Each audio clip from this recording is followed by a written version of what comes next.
ደመረ ከሁለቱም አመለጠ።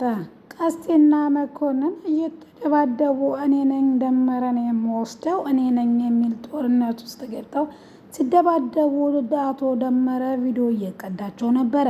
ልክ ቀስቴ ማሸነፉንና ድል ማድረጉን ሲያስብ ነገር ግን ከዛ ቦታ ተሰውሯል።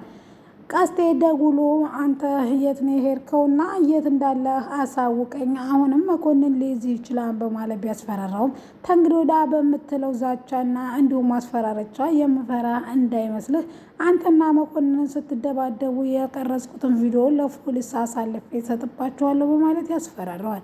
ቹቻ ከዛሬው ከነገ በጣም ያሰጋችና የፈራች ሲሆን ምክንያቱም አለም ተዳፍራና እንዲሁም እልክ ውስጥ ከታታለች። አሁን ድል ካደረገች ጸጋ በጣም የምታሳያቸው ወይም በቀላቸው እስከዛሬ ከተበቀለቻቸው እጥፉን የሚሆነው ግልጽ ነው።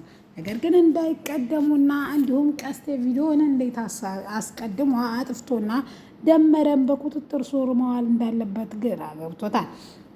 አሰላሙ አለይኩም ወራህመቱላሂ ወበረካቱ። ድና የተከበራችሁ የፍቅር ጎጆ ቤተሰቦች እንዴት አደራችሁ? እንዴት ዋላችሁ?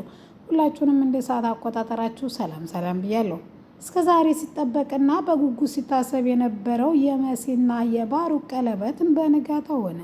ቀሚስና እንዲሁም ቆንጆ ነገር ፕሮግራሙን ወይዘሮ ኪያና ወይም ባሩክ አዘጋጅተው የጨረሱ ሲሆኑ የበዓሉ ዕለት እንግዲህ ሁሉም የቻለውን ፏና ዝንጥ ብሎ እንዲመጣ የተማሪዎቹን ሁሉንም አሳስበዋል።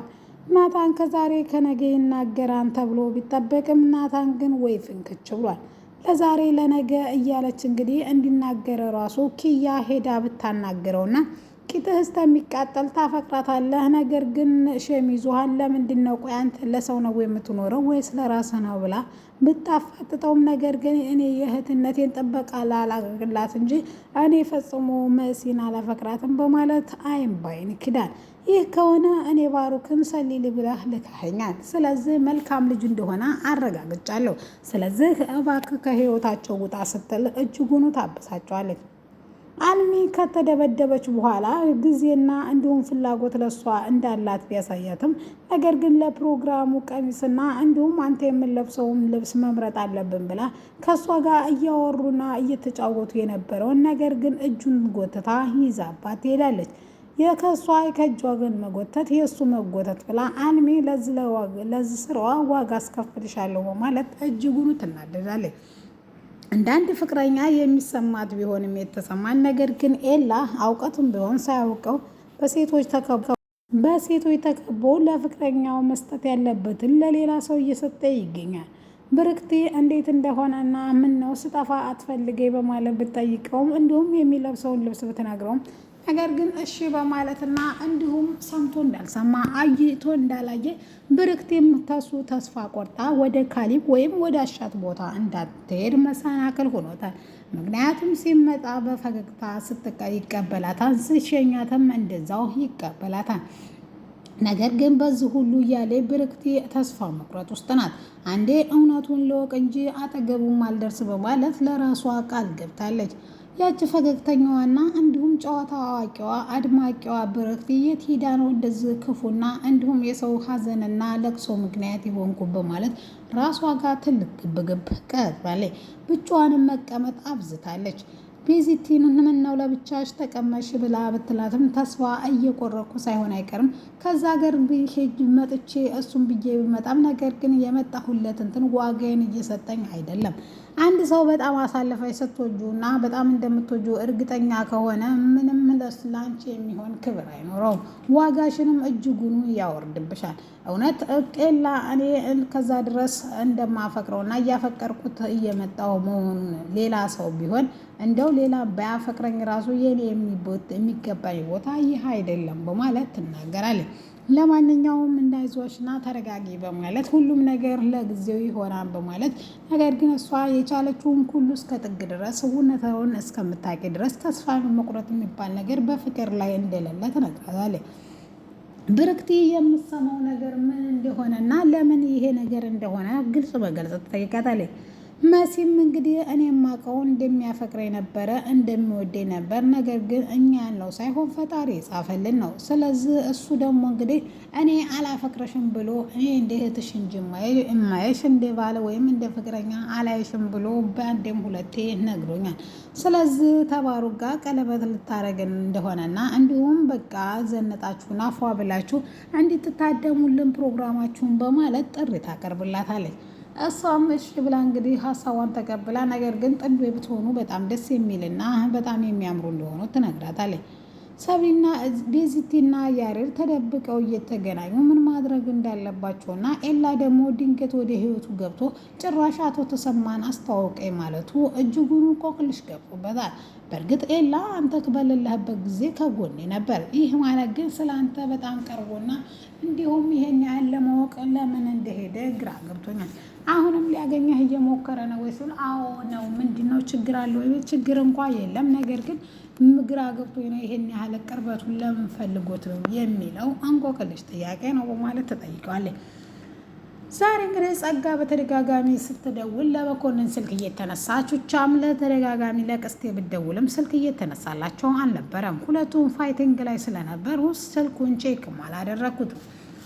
ለዚህ አሁን ለመኮንን ተናግራ ስለምትንትን የባሰ ነገሮችን ከምታበላሿቸው በፊት አንተ አዘናጊልን ብለው ቢልኳትም ነገር ግን ተቤዚቲ እኔ እሻላለሁ ማለት ሻይ ጋብዤሽ የሆነ ነገር ነግሬሽ የሆነ ነገር ላማክርሽ በማለት እንደ ዱሮ ያው መልካም ጓደኝነት እያጫወታት ክፍል ካፌ ወስዶ ሻይ ከጋበዛት በኋላ መዘናጋት ያለባትን ሰዓትና እንዲሁም ቀስቴ ስልኩን እስከሚያነሳ ድረስ ታዘናጋት በኋላ ሌላ ጊዜ እነግርሻለሁ ማለት ይለያታል። እሷም ለመኮንን ደውላ ምን እንዴት ተፈጠረ ስጠይቅም በጣም ይቅርታ ጸጋ፣ ይሄን ማድረግ አለመቻሌ በጣም አዝናለሁ። ነገር ግን ቀስቴን ተደባድቤ ደመረም መቆጣጠር ስር ማድረግ አልቻልኩም ስትልም እሷ በጣም ተናዳ ስልኩን ትዘጋበታለች። ሰብሊ እንግዲህ ለምንድን ነው እኔን የማትፈልገኝ? እኔ ፍቅረኛ አይደለም ወይ በማለት ጆንን ታፋጥተዋለች። ነገር ግን ከባለፈው ከደብዳቤውና ወይም ከደበደቧት አልሚም በኋላ ለምን እውነተኛ ማንነትሽ እንዲሁም አልተነገረኝም? በእርግጠኝነት በሴቶች ጠብ እንደዚህ ልደበድቢያት አይገባም ነበር። ደግሞም የሁለት ጭራሽ ያስደበደባቸው ሚስጥር ማወቅ እፈልጋለሁ ሲልም የተለያዩ ምክንያት ቢሰጣትም ነገር ግን ደግሞ በዙሪያው ያሉ ሰዎች በኤላ ምክንያት ነው ብሎ ስለሚያስብ እጅጉኑ ግራ ገብቶታል።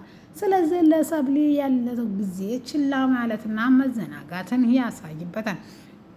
ካሌብ እንግዲህ ግንጃው ጆኒ እንደሆነ ቢያቅም ነገር ግን እንደማያውቅ አስመስሎ ግንጃውን ግን አግኝተን ማመስገን ይኖርብናል በማለት ይናገራል።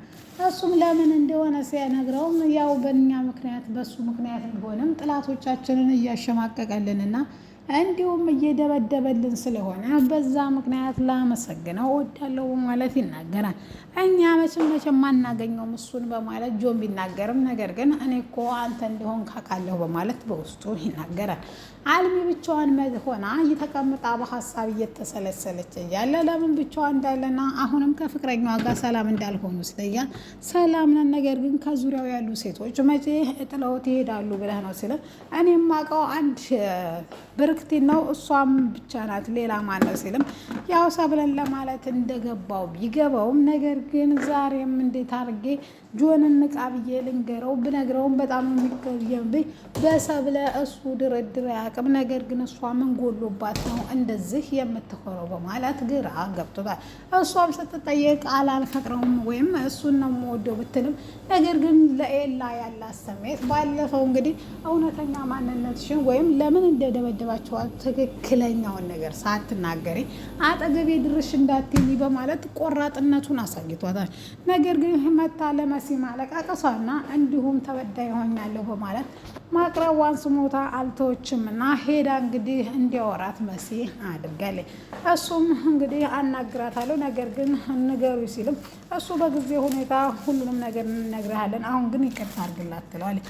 አሙት እንግዲህ ከዮሲያስ ጋር ወይም ሄቨን እንግዲህ ከዮናስ ጋር ያለውን ግንኙነት ወይም ፍቅረኛ እንደሆኑ ቤት ተናገረች።